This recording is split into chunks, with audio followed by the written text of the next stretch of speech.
اس طرح کئی الزامات ہیں، اکابرین پر لگے ہیں، علماء پر لگے ہیں، اولیاء پر لگے ہیں. آپ کے سامنے ہوگا سارا مسئلہ. مثلاً آج کل یوٹیوب پر ایک مرزا صاحب نام سے، جیسے وہ گیلانی صاحب کہہ رہے تھے نا، اجی کئی مرزے نے، کہ ایک مرزا صاحب ایک اعتراض لے کر بیٹھے ہوئے ہیں. ہاں، چینل والے مرزے.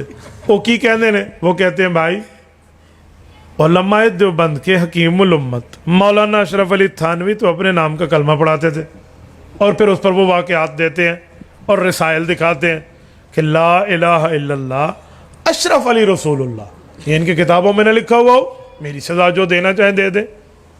ہم کہتے ہیں جناب من، یا تو بندے کے پاس اتنا دماغ ہو، عقل ہو، سوچ ہو، فہم و فراست و تدبر و علم ہو، پھر بندہ اس میدان کا شاہ سوار بنے.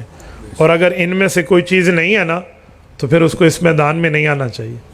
رسالت مآب نے ہمیں خود فرمایا ہے من استطاع منکم الباءۃ فلیتزوج فإنہ اغض للبصر واحسن للفرج. تمہاری جان میں طاقت ہے کہ بیوی کے حقوق ادا کر سکو تو شادی کرو. فمن لم یستطع، تمہیں کمزوری سے واسطہ پڑ چکا ہے، یہ طاقت نہیں ہے، فعلیہ بالصوم فإنہ لہ وجاء، پھر روزے رکھ لو، کسی کی بچی کی عزت کو برباد نہ کرو. یہ تو ایک نکاح کی بات ہے جہاں دو افراد میں ریلیشن شپ ہے، حلال ریلیشن شپ میں. اور اس کو کس نے کہا ہے جس کے پاس علم نہ ہو وہ میدان علماء میں آ کر تب آزمائی کرتا پھرے؟ یا تو علم ہو. پہلے میرا سوال ہے کہ انجینئر صاحب عالم بھی ہیں؟ جی نہیں. حافظ بھی ہیں؟ جی نہیں. قاری بھی ہیں؟ جی نہیں. مفتی بھی ہیں؟ جی نہیں. محدث بھی ہیں؟ جی نہیں. مفسر بھی ہیں؟ جی نہیں. علماء کے ہاں 8 سالہ عالم کورس ہے، انہوں نے 8 دن بھی مدرسے میں جا کے پڑھا ہے؟ کہتے ہیں جی نہیں. 5 مختلف تخصصات ہیں، تخصص فی الفقہ، تخصص فی الافتاء، تخصص فی التفسیر، تخصص فی الحدیث، تخصص فی الدعوت والتحقیق، تخصص فی التفسیر. ان تخصصات میں کوئی ایک تخصص کیا ہے اسپیشلائزیشن کا course equal to P H D? کہتے ہیں جی نہیں کیا. اچھا اس سے بھی ہٹ کے کتاب القضاء میں قاضی کا کورس کیا ہے کہ پاور آف دا ڈیسیجن، فیصلے کی قوت ہو؟ کہتے ہیں جی نہیں. تو پھر انہیں کس نے کہا آپ آ جائیے؟ عالم بھی ہو، انجینئر بھی ہو، پھر تو بہت اچھا. حضرت جی پیر ذوالفقار احمد نقشبندی دامت برکاتہم العالیہ عالم بھی ہیں، انجینئر بھی ہیں، نو ڈاؤٹ، ہمیں تو کوئی مسئلہ نہیں ہے. لیکن مرزا علی صاحب تو جسٹ انجینئر وداؤٹ عالم ہے، اس لیے ان کو یہ ٹھوکر لگی ہے. یہ جو لا الہ الا اللہ اشرف علی رسول اللہ کا مسئلہ ہے، یہ اگر حقیقت میں سامنے آ جاتا تو اعتراض نہ رہتا. کہتے ہیں ہوا انجینئر ہی خود ساختہ نہیں. میں نے کہا یہ حقیقت سامنے آ جاتی تو بات نہ بنتی. جی وہ کیا؟ سنیں، ایک شخص ہے، حضرت تھانوی رحمۃ اللہ علیہ کی بیعت ہوتا ہے. بیعت ہونے کے بعد درود پاک پڑھتا ہے، کلمہ پڑھتا ہے، نیکیاں کرتا ہے، گناہوں سے پاک ہو جاتا ہے.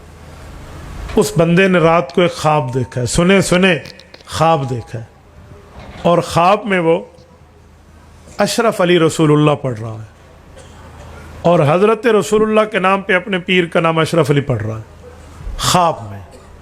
تو بہت پریشان ہے کہ کیا کر رہا ہوں.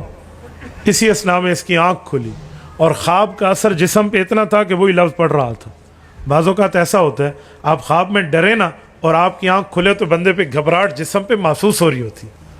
یا خواب میں کبھی خوش ہونا تو بعض اوقات بندے کو خوشی محسوس ہو رہی ہوتی. اللہ جس کو نصیب کرے کبھی زیارت رسالت مآب علیہ السلام کی زیارت ہو نا تو اٹھنے کے بعد بھی وہ چاشنی موجود ہوتی تو اثر رہتا ہے. تو بندہ کہتا ہے جب میری آنکھ کھلی نا وہی غلط کلمہ پڑھنے والی کیفیت میرے اوپر چل رہی ہے اور میں منہ سے کہہ رہا ہوں، میں زبان پکڑتا ہوں، کیا ہو گیا تجھے بابا، کیا غلط پڑھ رہا ہے؟ زبان پکڑتا ہوں، رکتا شکتا کچھ بھی نہیں ہے، میرے اوپر اثر ہے، ہو رہا ہے. آخر ایک وقت میں جا کر رکا، مجھے اس خواب کی تعبیر دے دے. اب اکاڑا کے مسلمانوں مجھے جواب دو، یہ بندہ حضرت تھانوی کو نبی مانتا ہے، حضرت تھانوی کے کلمے کو کلمہ مانتا ہے. وہ تو خود کہہ رہا ہے میں غلطی کر رہا ہوں، میں ٹھیک پڑھنا چاہتا ہوں نہیں پڑھ سکتا. اس کا معنی ہے وہ ٹھیک کلمہ تو محمد الرسول اللہ سمجھتا ہے. یہ بیچارہ مجبوری میں بیٹھا ہے. تو اب اسے یہ بات کہنے کی ضرورت تو نہیں ہے کہ تو غلط کلمہ پڑھ رہا ہے، یہ تو وہ پہلے مان چکا ہے. اسے تو صرف تعبیر ہی دینی ہے نا. تو حضرت تھانوی نے فرمایا کہ خواب کے علوم خواب کے ہوتے ہیں, تعبیر کے اصولوں کے مطابق بات یہ ہے کہ جس شیخ سے تم بیعت میں ہو تمہارا شیخ متبع سنت ہے. ہو گئی بات. اب مرزا صاحب آ گئے, اے تواڈے بابے اپنے نام دا کلمہ پڑھاندے سن. میں نے کہا بھائی اسے کلمہ پڑھانا نہیں کہتے, اگر اسے کلمہ پڑھانا کہتے نا, حضرت تھانوی کی 83 سالہ زندگی ہے, کلمہ تو ہر وقت پڑھا جاتا ہے, اٹھتے بیٹھتے آتے جاتے ہر وقت پڑھا جاتا ہے. یہ پوری زندگی کی ایک وجہ کا واقعہ ہے, اسے کلمہ نہیں کہتے. کلمہ ہوتا تو ہر مرید کو پڑھایا جاتا, کلمہ ہوتا تو ہر جگہ پڑھایا جاتا. یہ پوری زندگی میں خواب کا ایک واقعہ ہے. اور جناب من آپ کو معبرین کے علم تعبیر کا علم ہوتا تو آپ یہ اعتراض نہ کرتے. تو دوستوں یہ تھے مفتی عبدالواحد قریشی صاحب جو آپ حضرات کے سامنے انجینئر صاحب کی جو باتیں ہیں وہ بیان کر رہے تھے. کس طرح انجینئر صاحب ینگ جنریشن کا مائنڈ جو ہے نا وہ خراب کر رہے ہیں. تو آپ سے بھی گزارش یہی ہے کہ جو چیز آپ کو دیکھنی ہے سرچ کرنی ہے پہلے علماء کرام سے رجوع کریں, پھر بعد میں اس چیز کو دیکھیں.